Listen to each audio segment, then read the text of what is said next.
we've been wanting to do the show for a long time, and Mark and Sue are going to introduce you to the Napa Valley Genealogical Society, which has just celebrated its 50th year. I stole Mark's thunder here.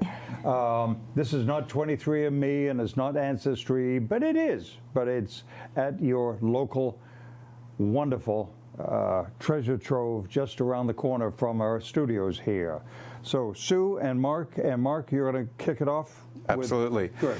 Sure. Mark Perkins, I'm currently the president of the Napa Valley Genealogical Society, and actually just to kind of build on what Tony was saying, on our website homepage we have the phrase researching family stories for 50 years. And it's a milestone, and we celebrated it just a few weeks ago, at our library at 1701 Menlo Avenue, and it literally is just a few blocks from here. We have a wonderful library, freestanding library, that's been there actually since 1991. But the society began in our founder's backyard in East Napa in July of 1974. Her name was Marion McGuire, and she was quite involved with the bicentennial. Thinking back, 74 was a few years before our nation's bicentennial. And there was a lot of interest in history then. And genealogy, of course, is a part of history, and Marion pulled the people together, and with 20 people in her backyard, they made a decision to start this society. It got incorporated the next year in 75, and we're here today because of the efforts of our early pioneers. How many other societies were around? San Francisco would have one, Sonoma would have one, or were you ahead of the curve? I think in terms of, there were certainly some bigger societies at the time in the cities, but I would suspect, Sue, that we were in the early stages of local. Yes, Yeah. And locally in the North Bay, we were one of the earliest. Okay. Yeah. Yes. We started off renting space, so our first home was in the Native Sons downtown on the second floor. And we even started a little library there in our rented space, but it wasn't long before we were outgrowing that. Yeah. And so that led to another place on Solano Avenue, and then we were bursting at the seams there. So we had to find a place. And it's interesting, there's people that have driven by our building for years and wondered, what is that place? At our 50th anniversary, Mayor Scott Sedgley was there and read a proclamation in tribute to the society. And he shared that when he was a firefighter, he would drive by, to a call down California Boulevard and wonder, what is that building and what's inside there? Before us, it was a succession of churches. Okay. But we've been there now for quite a while, and many people do wonder what's inside. Yeah. Yeah. Do you know the architect initially? Was it Luther Turton? I don't know who it was. Yeah. Interesting to find out. No. Yeah. It is a unique establishment. Which we'll see a picture of it. Absolutely, yeah. So fortunately, it was a church at one time with pews and all of that. And the group of volunteers at the time went to work. They put up shelving. They did some remodeling, and now it is just a beautiful little library. Yeah. We're going to see it in a little bit. So. Yeah. So we've had people that research their personal genealogy, but then we do a lot of education there. We have beginning genealogy classes, and since the pandemic, we had to learn other ways of reaching out, and so now we do quite a bit online as well. With the technology of Zoom, we have speakers from all over the country coming talking topics every month. In fact. Yeah. In fact, tell our viewers. Thursday, September 19, you have Sean Haliger, and he's from the National Archives. National Archives in San Bruno, and he's going to talk about how to access the information they have. The National Archives has over 1 million digitized pieces of information, and you can access that, and you can view it, you can order copies. So we're going to learn how to access it for genealogy purposes, and then use it in our research. Will you have space for visitors? We will have it available. We do it by Zoom. So anybody who signs up Sure, okay. can attend the Zoom meeting, Great. and it'll be full of information. Sure. You know, along that line, Tony, we've evolved into having hybrid meetings now, so people can sign up on our website for the seminar, and then they'll get a Zoom link. Yeah. But on that day, they could also come to our library. We have a big screen there, Yeah. and so we gather and show it there as well. We even have popcorn. See? Yeah, See, you know. that's- yeah. Plus, it's the whole idea is genealogy can be a very kind of a solo occupation or a hobby, and so it's wonderful to have ways to gather and share and find energy and Yeah. enjoy each Yeah, other. well, yeah, and meet other people doing, parallel research into parallel families. Yeah. Which is certainly one of the benefits of being a member of the society. Yeah. Yeah. And Napa has, well, a history that is worthy of your establishment and vice versa. I mean, to dig back here. We're going to see here we go. There's the library. You can So, talk about it. Yeah. We have over 9,000 volumes and items of interest. We have maps, we have manuscripts, we have biographical and geographical information. We have an entire section on how to do your research. We have information from every state in the Union, as well as many foreign countries, including Sweden, Canada, England, Ireland, Canada. I said Canada. We have just an amazing collection, and we're the last freestanding genealogy library in Northern California. Nobody else has this extensive collection. And it's some of the books are really new, some of them are really old, but the interesting thing is that almost all of them are donated. People donate their books. We review them and catalog and keep those that are helpful. And so we have a lot of spare books, and we offer those for sale. We have some really interesting volumes for sale. And Sue, I think we have all of those books that we're seeing there are cataloged online, too. Online. Our card catalog is available online, so you can check it from your home, and you can check by topic, by state, by author, and then see if we have the book, and then come down and join us. Is to be a member, what's the procedure to be a member? We have an application. It's $40 a year for a single, Yeah. which is very reasonable. Sure. For our members, we offer all kinds of support. We offer research assistance.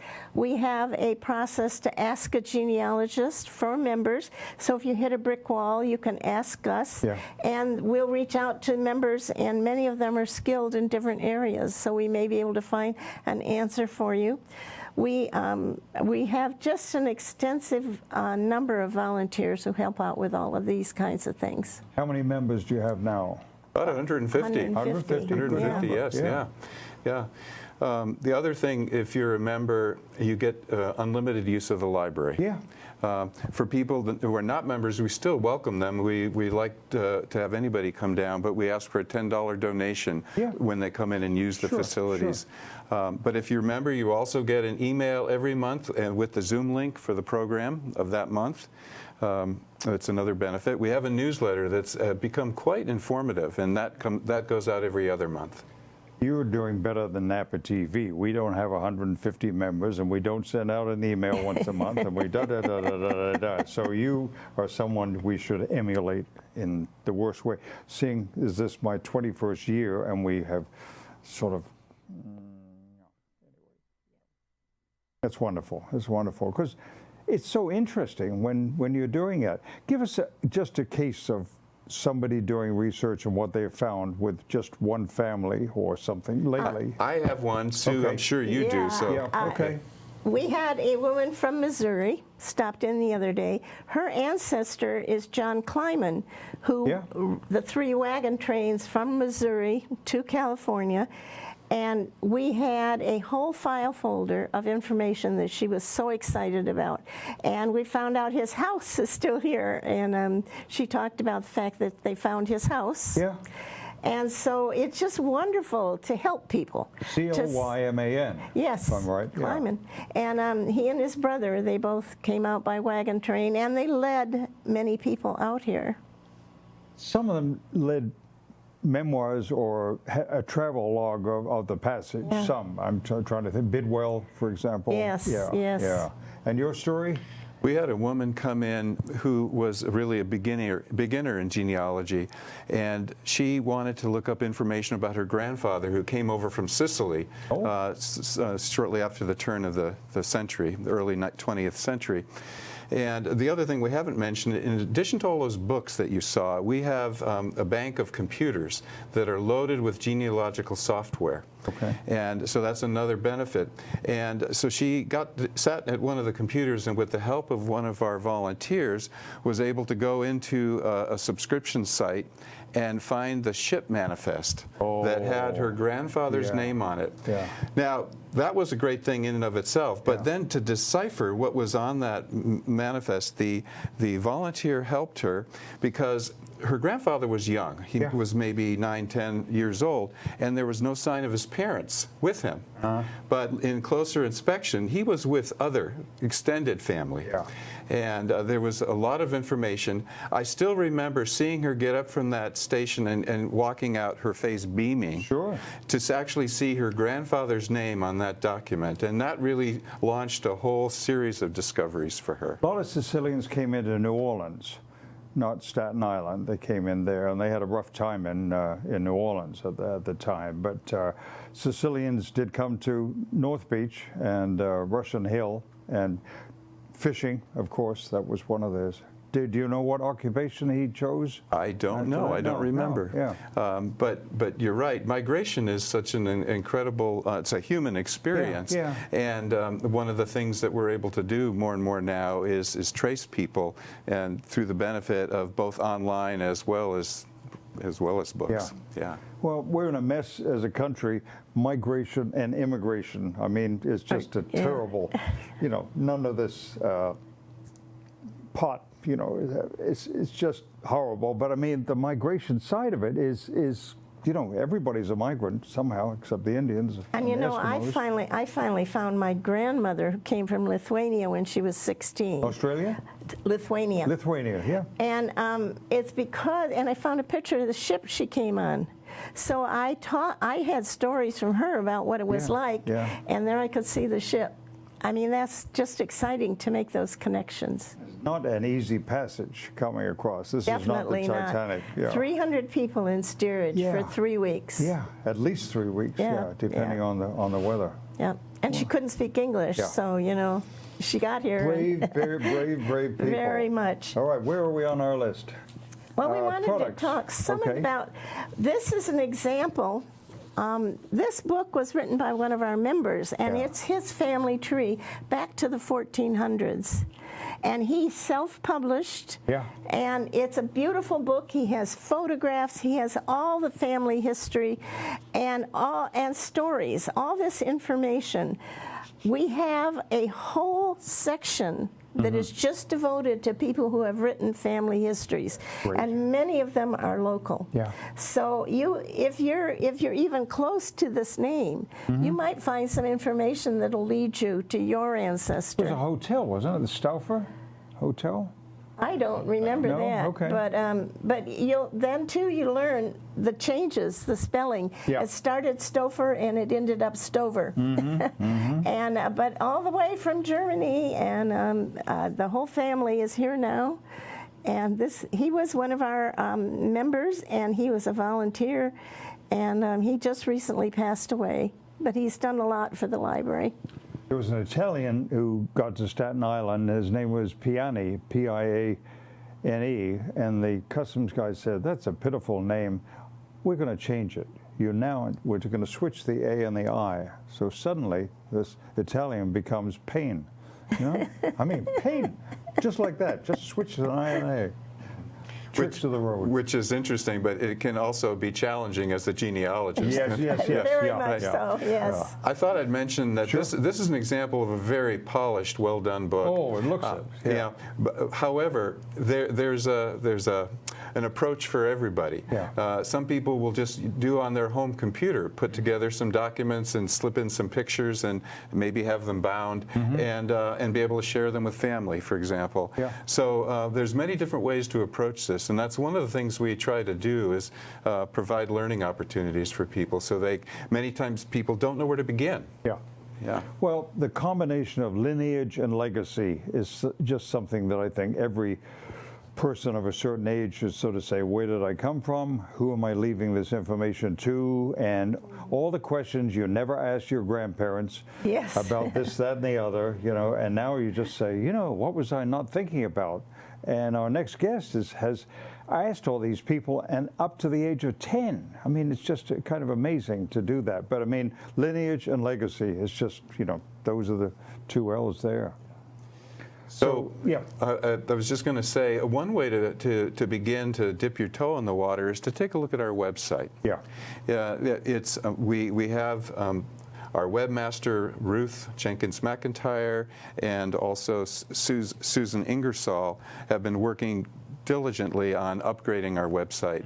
And I just looked at it this morning, just again, and I'm amazed from week to week what I see there. There's a lot of, there's online tools, ways for you to, we have a video on beginning genealogical research, things like that.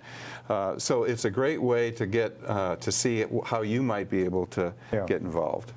I'd like to go back to the idea that it once was a church and you need parishioners.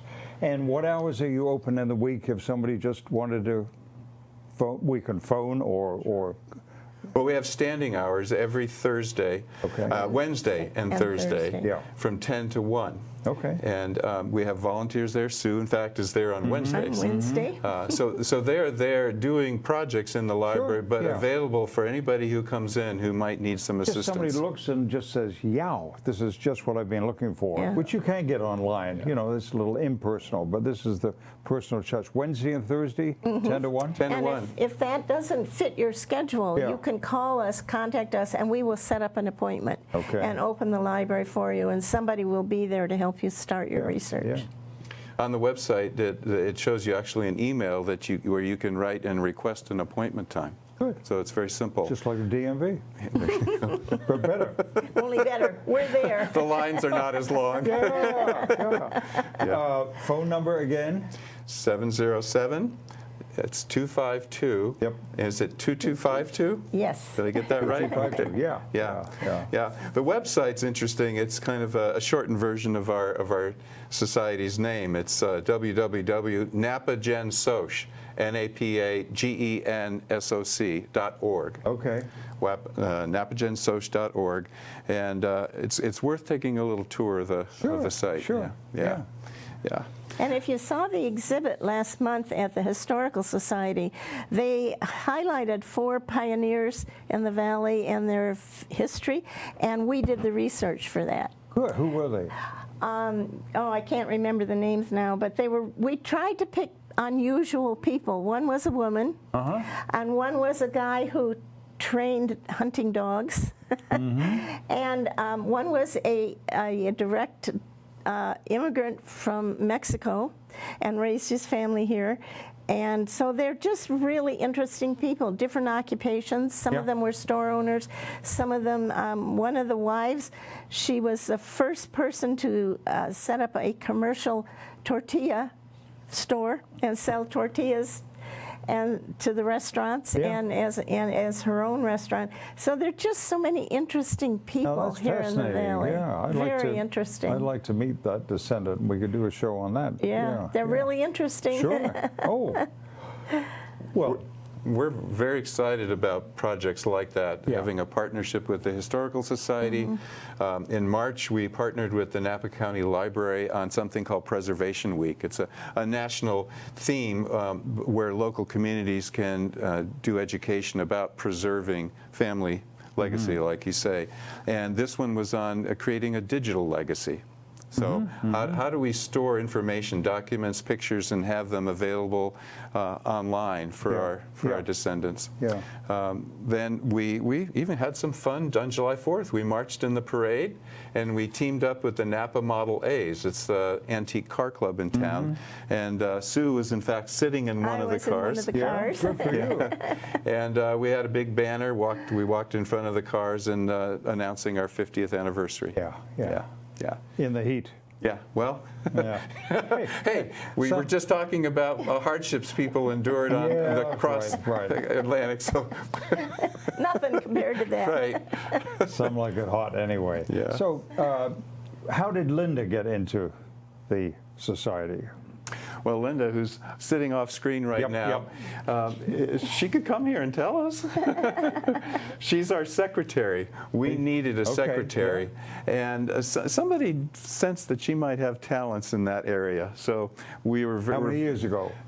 Just a year ago. Year ago? Yeah. Okay. Yeah, but she learns quick. She's she must have had some experience because her minutes are quite detailed and they keep us on track. She's good. Yeah. And Yes. you, when did you start? I joined the society. My wife Sally and I joined in June of 2019, and it didn't take long before we were on the board. Yeah. And so that was January of 20, and you know what happened in March of 20.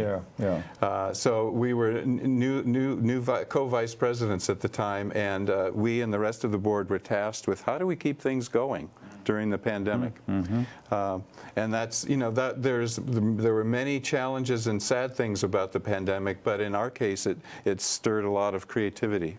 Online. Yeah, exactly. Exactly. So our website was reborn, our newsletter, our programs.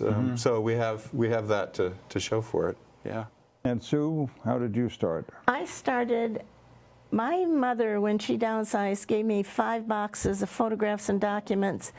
And I was working, so they sat in a closet for 15 years. And then I spent 5 years trying to figure out who they all were and connecting them all together. And when I moved here, I joined Genealogy because they have the materials you need. They have the research ability. They have the computers. And so I've done a lot of it through them. Sue, it's an interesting story. You started with your home sources, things that were passed on, and in fact, looking back, that's how I began. Yeah. My father left a few notes on some 3x5 cards, and it was back in the 70s when we didn't have online. So he wrote to a town clerk in the little town of Kenduskeag, Maine, and asking some questions about his father and grandfather. Never got a response. And he sent this by postal mail. And for him, I guess that's the end of the line. Yeah. And after he died, I found his notes, and I thought, you know what, I bet we can go farther than that. Sure.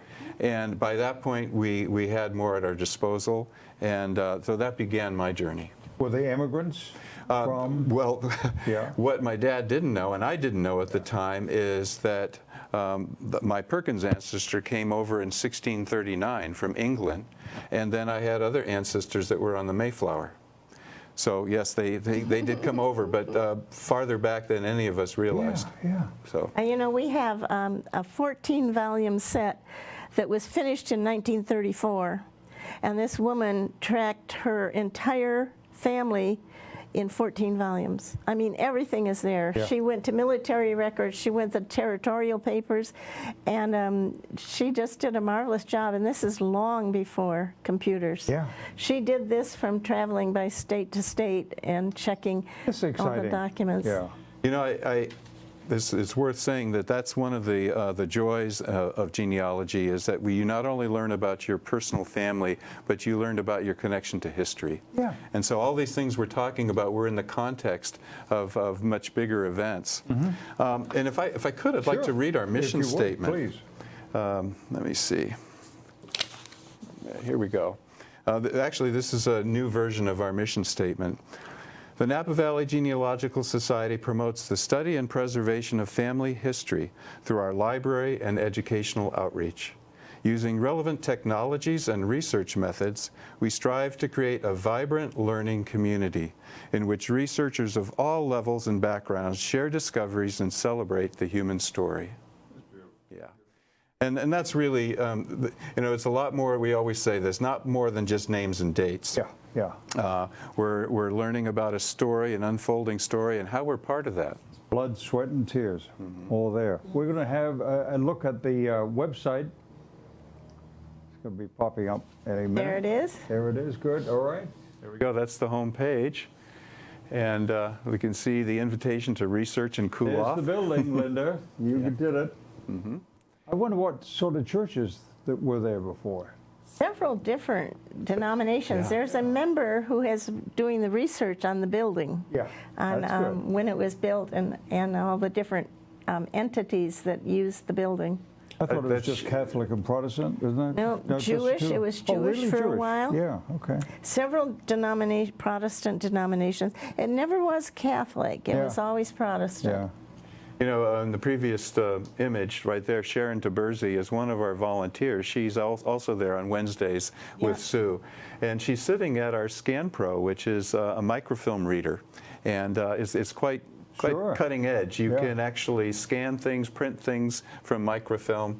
And my understanding is we're the only facility in the county that The has only one in the Well, the county that library, has. I did a lot of microfilm at the library, you know, Theirs just is to, gone now. They don't For have it newspaper anymore. stuff, don't but- they? No, Yeah, yeah. I did They're that too. gone. Yeah.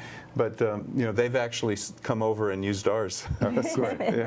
Yeah. Listen, you two, it's been beautiful having you. Thank you. Thank you. We'll get the word out and Thank you.